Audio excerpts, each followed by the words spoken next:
Hello everyone and welcome back to our channel. ഇന്ന് മുതൽ നമ്മൾ എത്തിക്കൽ ഹാക്കിംഗ് സീരീസ് സ്റ്റാർട്ട് ചെയ്യാൻ പോവുകയാണ്. ഓക്കെ, നിങ്ങളൊരു സൈബർ സെക്യൂരിറ്റി കരിയർ ബിൽഡ് ചെയ്യാൻ ആഗ്രഹിക്കുന്ന ഒരു വ്യക്തിയാണെങ്കിൽ ഈ ഒരു സീരീസ് കംപ്ലീറ്റ് ആവുന്നതോടുകൂടി നിങ്ങൾക്ക് ആ ഒരു ലെവലിൽ എത്താൻ പറ്റും. കറണ്ടും സൈബർ സെക്യൂരിറ്റി ജോബ് റോൾസിൽ അവർ ചോദിക്കുന്ന സ്കിൽസും കാര്യങ്ങളൊക്കെ ഉണ്ടല്ലോ, അത് ബേസ് ചെയ്തിട്ടുള്ള വീഡിയോസ് ആയിരിക്കും ഞാൻ ഈ ഒരു സീരീസിൽ ഉൾപ്പെടുത്തുന്നത്. ദാറ്റ് മീൻസ് ഈ ഒരു സീരീസ് കംപ്ലീറ്റ് ആവുന്നതോടുകൂടി നിങ്ങൾക്ക് ഈ ഒരു സൈബർ സെക്യൂരിറ്റി ജോബിൽ അപ്ലൈ ചെയ്യാൻ പറ്റുന്ന ലെവലിൽ എത്താൻ പറ്റും. സോ സീരീസ് കംപ്ലീറ്റ്ലി കാണുക. പിന്നെ എനിക്ക് വീഡിയോയിലോട്ട് പോകുന്നതിന് മുമ്പ് എനിക്ക് കുറച്ച് കാര്യം പറയാനുള്ളത്, ഈ ഒരു സീരീസിൽ കുറച്ച് വീഡിയോസ് കംപ്ലീറ്റ്ലി തിയററ്റിക്കലായിരിക്കും. കാര്യം നിങ്ങൾക്ക് ഒരു ജോബിന് അപ്ലൈ ചെയ്യുമ്പോൾ തന്നെ ഒരു ഇൻ്റർവ്യൂവർ മെയിൻലി ടെക്നിക്കൽ ആയിട്ടുള്ള ക്വസ്റ്റ്യൻസ് ആയിരിക്കും ചോദിക്കുന്നത്. സോ ഒരു ബേസിക് അണ്ടർസ്റ്റാൻഡിങ് ഇല്ലാതെ പ്രാക്ടിക്കൽ മാത്രം ഉണ്ടായിട്ട് കാര്യമല്ല. നമ്മുടെ ആ ഒരു കുറച്ച് വീഡിയോസ് ഉണ്ടല്ലോ, അത് കംപ്ലീറ്റ്ലി തിയററ്റിക്കലായിരിക്കും. അത് കഴിഞ്ഞ് മാത്രമേ ഞാൻ പ്രാക്ടിക്കലോട്ട് പോകും. ഈ ഒരു വീഡിയോസിൽ ഞാൻ നിങ്ങൾക്ക് ബേസിക് ആയിട്ടുള്ള അണ്ടർസ്റ്റാൻഡിങ്, എന്താണ് നെറ്റ്വർക്കിംഗ്, എബൌട്ട് ഓപ്പറേറ്റിംഗ് സിസ്റ്റംസ്, അതുപോലെ IP എന്താണ്, ആ ഒരു കാര്യങ്ങളൊക്കെ ഉൾപ്പെടുത്തുന്നതാണ്. സോ നമുക്ക് വീഡിയോയിലോട്ട് പോകാം. ഇന്നത്തെ വീഡിയോ മെയിൻലി ഞാൻ കവർ ചെയ്യുന്നത് എന്താണ് സൈബർ സെക്യൂരിറ്റി, അതിൻ്റെ ഇമ്പോർട്ടൻസ് എന്താണ്, അതുപോലെ നിങ്ങളൊരു സൈബർ സെക്യൂരിറ്റി ജോബ് അപ്ലൈ ചെയ്യുമ്പോൾ അവിടെ എന്തൊക്കെ ജോബ് റോൾസ് ആണുള്ളത്, അവരുടെ റെസ്പോൺസിബിലിറ്റീസ് എന്താണ്, നിങ്ങൾക്കൊരു സൈബർ സെക്യൂരിറ്റി ജോബിന് അപ്ലൈ ചെയ്യണമെങ്കിൽ നിങ്ങൾക്ക് എന്തൊക്കെ ടൈപ്പിലുള്ള സ്കിൽസാണ് വേണ്ടത്, എന്തൊക്കെ ക്വാളിഫിക്കേഷൻ വേണം, ഇതെല്ലാം ആണ് ഇന്നത്തെ വീഡിയോയിൽ ഞാൻ കവർ ചെയ്യുന്നത്. ദാറ്റ് മീൻസ് കംപ്ലീറ്റ്ലി ഒരു കരിയർ ബിൽഡ് ചെയ്യാൻ വേണ്ടി നിങ്ങൾക്ക് അറിഞ്ഞിരിക്കേണ്ട ബേസിക് അണ്ടർസ്റ്റാൻഡിങ് ആണ് ഈ ഒരു വീഡിയോയിൽ ഉൾപ്പെടുത്തുന്നത്. എന്താണ് സൈബർ സെക്യൂരിറ്റി, അതുപോലെ സൈബർ സെക്യൂരിറ്റി ഇമ്പോർട്ടൻസ് എന്താണ്, നിങ്ങൾക്ക് തന്നെ അറിയുമ്പോൾ കംപ്ലീറ്റ്ലി ഡിജിറ്റലാണ്. അതുപോലെ ഓരോ ദിവസം കഴിയുന്തോറും പുതിയ പുതിയ ടെക്നോളജീസാണ് വന്നുകൊണ്ടിരിക്കുന്നത്. ഈവൻ നമ്മുടെ കംപ്ലീറ്റ് ഡേറ്റാസും ഇൻ്റർനെറ്റിൽ സ്റ്റോർഡ് ആണ്. സോ നമ്മുടെ പേഴ്സണൽ ഇൻഫോർമേഷൻ ആയിക്കോട്ടെ, ഗവൺമെൻറ്റിൻ്റെ കോൺഫിഡൻഷ്യൽസ് ഇൻഫോർമേഷൻ ആയിക്കോട്ടെ, ഇല്ലെങ്കിൽ ഒരു ബിസിനസ്, ഒരു ഓർഗനൈസേഷനെ സംബന്ധിച്ച് അവരുടെ ബിസിനസ് ഒരു പേഴ്സണൽ ഇൻഫോർമേഷൻ ആയിക്കോട്ടെ, ഇതെല്ലാം എക്സ്റ്റേണൽ ആയിട്ടുള്ള ഒരു അറ്റാക്കറിൻ്റെ കയ്യിൽ കിട്ടാതെ അതിനെ പ്രൊട്ടക്റ്റ് ചെയ്യുക, ഡിജിറ്റലായിട്ടുള്ള ഇൻഫോർമേഷനെ പ്രൊട്ടക്റ്റ് ചെയ്യുക. ഇതാണ് സൈബർ സെക്യൂരിറ്റി എന്നുകൊണ്ട് ഉദ്ദേശിക്കുന്നത്. അതുപോലെ അതിൻ്റെ ഇമ്പോർട്ടൻസ് എത്രത്തോളം എന്ന് വെച്ചാൽ, ഇപ്പോൾ നിങ്ങൾക്ക് തന്നെ അറിയാം, നമ്മുടെ കംപ്ലീറ്റ് ഡേറ്റ, കംപ്ലീറ്റ് ഇൻഫോർമേഷൻസും ഈ ഇൻ്റർനെറ്റിൽ ആണ്. സോ അതിനെ പ്രൊട്ടക്റ്റ് ചെയ്യേണ്ട ഇമ്പോർട്ടൻസ് എത്രത്തോളമാണെന്ന് ഇനി പറഞ്ഞറിയിക്കേണ്ട ആവശ്യമില്ല. ഒരു അറ്റാക്കറിൻ്റെ കയ്യിൽ ഈ ഡേറ്റ കിട്ടിക്കഴിഞ്ഞാൽ നമ്മുടെ കംപ്ലീറ്റ് ഇൻഫോർമേഷൻസും ആ ഒരു അറ്റാക്കറിന് മിസ്യൂസ് ചെയ്യാൻ പറ്റും. സോ ഇതാണ് സൈബർ സെക്യൂരിറ്റിയും അതിൻ്റെ ഇമ്പോർട്ടൻസും.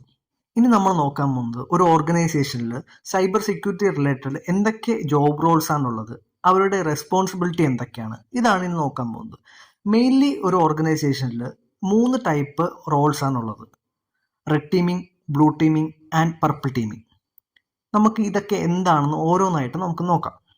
ഫസ്റ്റ്, റെഡ് ടീമിംഗ് അല്ലെങ്കിൽ ഒഫൻസീവ് സെക്യൂരിറ്റി. ഇവരുടെ റെസ്പോൺസിബിലിറ്റി എന്താണെന്ന് വെച്ചാൽ, ഒരു റിയൽ വേൾഡ് ഹാക്കർ എങ്ങനെയാണോ ഒരു ഓർഗനൈസേഷൻ അല്ലെങ്കിൽ ഒരു സിസ്റ്റം ഹാക്ക് ചെയ്യുന്നത്, ആ ഒരു രീതിയിൽ തിങ്ക് ചെയ്ത് ഒരു സിസ്റ്റത്തിനെ കംപ്ലീറ്റ്ലി ഹാക്ക് ചെയ്ത്, അല്ലെങ്കിൽ വൾണറബിലിറ്റീസ് എല്ലാം കണ്ടുപിടിച്ച് റിയൽ വേൾഡ് അറ്റാക്കിംഗ് ടെക്നിക്കൊക്കെ യൂസ് ചെയ്ത് ആ ഒരു സിസ്റ്റത്തിനെ കംപ്ലീറ്റ്ലി ഹാക്ക് ചെയ്യും. അതിനുശേഷം ഇവർ കണ്ടുപിടിച്ച ആ ഒരു വൾണറബിലിറ്റി എങ്ങനെയാണ് ഇവർ കണ്ടുപിടിച്ചതെന്നുള്ള കംപ്ലീറ്റ്ലി റിപ്പോർട്ട് ആ ഒരു ഓർഗനൈസേഷന് പ്രൊവൈഡ് ചെയ്യും. അതിലൂടെ ആ ഓർഗനൈസേഷന് ആ ഒരു വൾണറബിലിറ്റി ഫിക്സ് ചെയ്യാനും ഒരു റിയൽ ഹാക്കറിന് ആ വൾണറബിലിറ്റി എക്സ്പ്ലോയിറ്റ് ചെയ്തതിന് ശേഷം ആ ഒരു ഓർഗനൈസേഷനെ ഹാക്ക് ചെയ്യുന്നതിൽ നിന്ന് തടയുകയും ചെയ്യും. ഓക്കെ, ഇതാണ് മെയിൻലി ആ ഒരു റെഡ് ടീമിംഗ് അല്ലെങ്കിൽ ഒഫൻസീവ് സെക്യൂരിറ്റി റോളിൻ്റെ റെസ്പോൺസിബിലിറ്റി. ഇപ്പോൾ നിങ്ങളൊരു ഒഫൻസീവ് സെക്യൂരിറ്റി അല്ലെങ്കിൽ റെഡ് ടീമർ ആവണം എന്ന ആഗ്രഹമാണെങ്കിൽ നിങ്ങൾക്ക് മെയിൻലി എടുക്കേണ്ട സർട്ടിഫിക്കേഷൻസ് ആണ് OSCPയും CEHഉം. CEH കംപ്ലീറ്റ്ലി ബിഗിനർ ലെവൽ സർട്ടിഫിക്കേഷനാണ്. എന്ന് വെച്ചാൽ നിങ്ങളൊരു ഫ്രഷറാണ്, ഒരു ജോബ് സ്റ്റാർട്ട് ചെയ്യാൻ പോകുന്നെങ്കിൽ നിങ്ങൾക്ക് ഈ CEH സർട്ടിഫിക്കേഷൻ മതിയാവും. അല്ല, നിങ്ങളൊരു സീനിയർ ലെവലിലോട്ടൊക്കെ പോകാൻ ആഗ്രഹിക്കുന്ന ഒരാളാണെങ്കിൽ നിങ്ങൾക്ക് OSCP എടുക്കുക. ഓക്കെ, അത് നിങ്ങൾക്ക് ജോബിന് കയറിയതിന് ശേഷമാണെങ്കിലും എടുത്താൽ മതിയാവും. പിന്നെ ഇപ്പോൾ നിങ്ങളൊരു ഒഫൻസീവ് സെക്യൂരിറ്റി അല്ലെങ്കിൽ റെഡ് ടീം ജോബ് റോൾസിന് ഏതൊക്കെ പൊസിഷനാണ് അപ്ലൈ ചെയ്യേണ്ടതെന്ന് വെച്ചാൽ, ഫസ്റ്റ് പെൻട്രേഷൻ ടെസ്റ്റർ. ആക്ച്വലി അതിൻ്റെ അകത്ത് തന്നെ വെബ് ആപ്ലിക്കേഷൻ പെൻട്രേഷൻ ടെസ്റ്റിംഗ് കാണും, ക്ലൗഡ് പെൻട്രേഷൻ ടെസ്റ്റിംഗ് കാണും, നെറ്റ്വർക്ക് പെൻട്രേഷൻ ടെസ്റ്റിംഗ് കാണും. പിന്നെ സെക്യൂരിറ്റി എഞ്ചിനീയർ, അതുപോലെ തന്നെ ആപ്ലിക്കേഷൻ സെക്യൂരിറ്റി എഞ്ചിനീയർ. ഇതൊക്കെ ആയിരിക്കും മെയിൻലി ഒരു ഓർഗനൈസേഷനിൽ ഒഫൻസീവ് സെക്യൂരിറ്റിക്ക് വരുന്ന പൊസിഷൻസ്. നെക്സ്റ്റ് നമ്മൾ നോക്കാൻ പോകുന്നതാണ് ബ്ലൂ ടീമിംഗ് അല്ലെങ്കിൽ ഡിഫൻസീവ് സെക്യൂരിറ്റി. ഇവരെ പേര് പോലെ തന്നെ ഇവരെ മെയിൻ ജോബ് റെസ്പോൺസിബിലിറ്റി എന്താണെന്ന് വെച്ചാൽ, ഒരു റിയൽ വേൾഡ് അറ്റാക്കിൽ നിന്ന് ഒരു ഓർഗനൈസേഷനെ ഡിഫൻസ് ചെയ്യുക. ഓക്കെ, അറ്റാക്കിൽ നിന്ന് ഡിഫൻസ് ചെയ്യുക. ദാറ്റ് മീൻസ് ഇവർ കംപ്ലീറ്റ്ലി ആ ഒരു ഓർഗനൈസേഷൻ്റെ സിസ്റ്റവും കാര്യങ്ങളൊക്കെ മോണിറ്റർ ചെയ്യുകയും ഒരു അറ്റാക്ക് വരുന്നുണ്ടെങ്കിൽ അതിനെ അവർ ഡിഫൻസ് ചെയ്യുകയും ചെയ്യും. ദാറ്റ് മീൻസ് ഇപ്പോൾ ഒരു ഐ പി അഡ്രസ്സിൽ നിന്ന് കുറേ റിക്വസ്റ്റ് വരികയാണെങ്കിൽ അവർ ആ ഒരു ഐ പിയെ ബ്ലോക്ക് ചെയ്യുക, അങ്ങനെയുള്ള കാര്യങ്ങളൊക്കെ ചെയ്യുന്നത് ഈ ഡിഫൻസീവ് സെക്യൂരിറ്റിയാണ്. ഓക്കെ, ഇപ്പോൾ നിങ്ങൾക്ക് ഡിഫൻസീവ് സെക്യൂരിറ്റി ആണ് ആഗ്രഹിക്കുന്നതെങ്കിൽ നിങ്ങൾക്ക് എടുക്കാൻ പറ്റുന്ന സർട്ടിഫിക്കേഷനാണ് കോംറ്റിയ സെക്യൂരിറ്റി പ്ലസ്, അതുപോലെ CISSP, CISA, ഇതുപോലെ കുറേ സർട്ടിഫിക്കേഷൻ ഉണ്ട്. ഓക്കെ, മെയിൻലി അറിയപ്പെടുന്ന ഒരു സർട്ടിഫിക്കേഷനാണ് കോംറ്റിയ സെക്യൂരിറ്റി പ്ലസ്. അതുപോലെ നിങ്ങൾക്ക് CH വേണമെങ്കിലും എടുക്കാം. CHൻ്റെ ഒരു അഡ്വാൻറ്റേജ് എന്താണെന്ന് വെച്ചാൽ നിങ്ങൾക്ക് അതെടുത്ത് കഴിഞ്ഞ് കഴിഞ്ഞാൽ നിങ്ങൾക്ക് ഒരു ഫ്രഷർ ആണെങ്കിൽ നിങ്ങൾക്ക് അതിൽ നിന്ന് ഡിഫൻസീവ് സൈഡ് വേണമെങ്കിലും ഒഫൻസീവ് സൈഡ് വേണമെങ്കിലും നിങ്ങൾക്ക് സ്റ്റാർട്ട് ചെയ്യാൻ പറ്റും.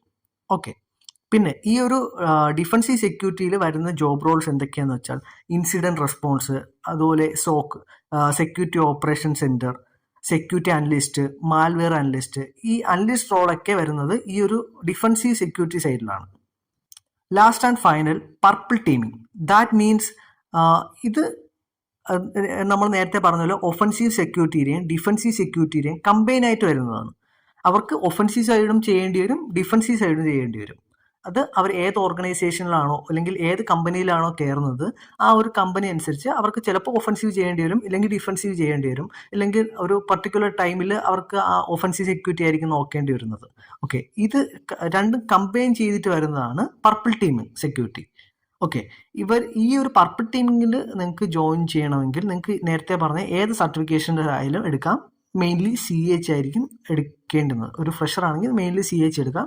പിന്നെ നിങ്ങൾക്ക് നേരത്തെ പറഞ്ഞ ഏത് സർട്ടിഫിക്കേഷൻസ് എടുത്താലും ഇത് ഒരു ആഡഡ് അഡ്വാൻറ്റേജ് ആയിരിക്കും. ലാസ്റ്റ് ആൻഡ് ഫൈനൽ നമ്മൾ നോക്കാൻ പോകുന്നത്, നിങ്ങൾക്ക് ഒരു സൈബർ സെക്യൂരിറ്റി കരിയർ സ്റ്റാർട്ട് ചെയ്യാൻ എന്തൊക്കെ സ്കിൽസാണ് വേണ്ടത്. ഓക്കെ, അതുപോലെ നിങ്ങൾക്ക് എന്ത് ക്വാളിഫിക്കേഷനാണ് വേണ്ടത്. സ്കിൽസിൻ്റെ പാർട്ടിലോട്ട് വരുമ്പോൾ നിങ്ങൾക്ക് ബേസിക് ആയിട്ടുള്ള ഒരു കമ്പ്യൂട്ടർ സിസ്റ്റത്തിൻ്റെ അണ്ടർസ്റ്റാൻഡിങ് വേണം. അതുപോലെ നെറ്റ്വർക്കിങ്ങിനെ പറ്റിയുള്ള ഒരു ബേസിക് അണ്ടർസ്റ്റാൻഡിങ്ങും വേണം. പിന്നെ operating system, different type of operating system, അതുപോലെ നെറ്റ്വർക്ക് പ്രോട്ടോകോൾസ്, കോമൺ ആയിട്ടുള്ള സൈബർ സെക്യൂരിറ്റി ടെർമിനോളജീസ്, ഇതിനെപ്പറ്റിയൊക്കെ അണ്ടർസ്റ്റാൻഡിങ് വേണം.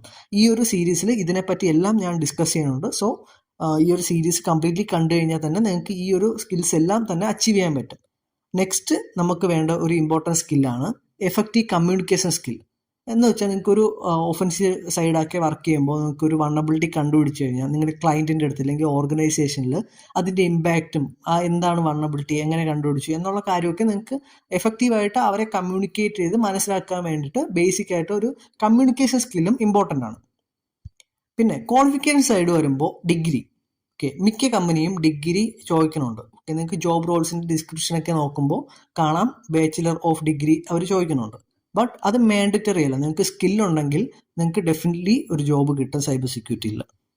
പിന്നെ MNC കമ്പനിയൊക്കെയാണ് നോക്കുന്നതെങ്കിൽ നിങ്ങൾക്ക് ഡെഫിനറ്റ് ആയിട്ടും ഡിഗ്രി ആവശ്യമാണ്.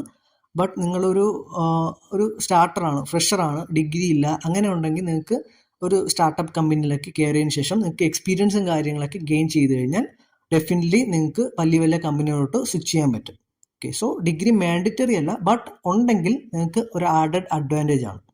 സോ ഇന്നത്തെ വീഡിയോയിൽ ഇത്രയേ ഉള്ളൂ. നിങ്ങൾക്ക് വീഡിയോ മനസ്സിലായെന്ന് വിചാരിക്കുന്നു. നിങ്ങൾക്ക് എന്ത് ഡൗട്ട് ഉണ്ടെങ്കിലും കമൻറ്റ് സെക്ഷനിൽ ചോദിക്കാം, ഞാൻ അതിനെല്ലാം റിപ്ലൈ തരും. അതുപോലെ വീഡിയോ ഇഷ്ടപ്പെട്ടാൽ ലൈക്ക് ചെയ്യുക, ഷെയർ ചെയ്യുക, സബ്സ്ക്രൈബ് ചെയ്യുക. പിന്നെ ഈ സീരീസ് കംപ്ലീറ്റ്ലി കാണുക. അതുപോലെ നിങ്ങൾക്ക് ഇനി വരുന്ന വീഡിയോസിലൊക്കെ ഞാൻ ഓരോ ടാസ്ക് ഞാൻ നിങ്ങൾക്ക് തരും. സോ വീഡിയോ കംപ്ലീറ്റ് കണ്ടതിന് ശേഷം ഞാൻ തരുന്ന ടാസ്ക് കംപ്ലീറ്റ് ചെയ്ത് കഴിഞ്ഞാൽ നിങ്ങൾക്ക് കൂടുതലായിട്ട് പഠിക്കാനും നിങ്ങളെ റിസർച്ച് ചെയ്ത് പഠിക്കാനുള്ള സ്കില്ല് ഇമ്പ്രൂവ് ചെയ്യാൻ ചെയ്യും. സോ ആ ഒരു ടാസ്കും കാര്യങ്ങളൊക്കെ കംപ്ലീറ്റ് ചെയ്യാൻ നോക്കാം. So that's it. Thank you for watching this video.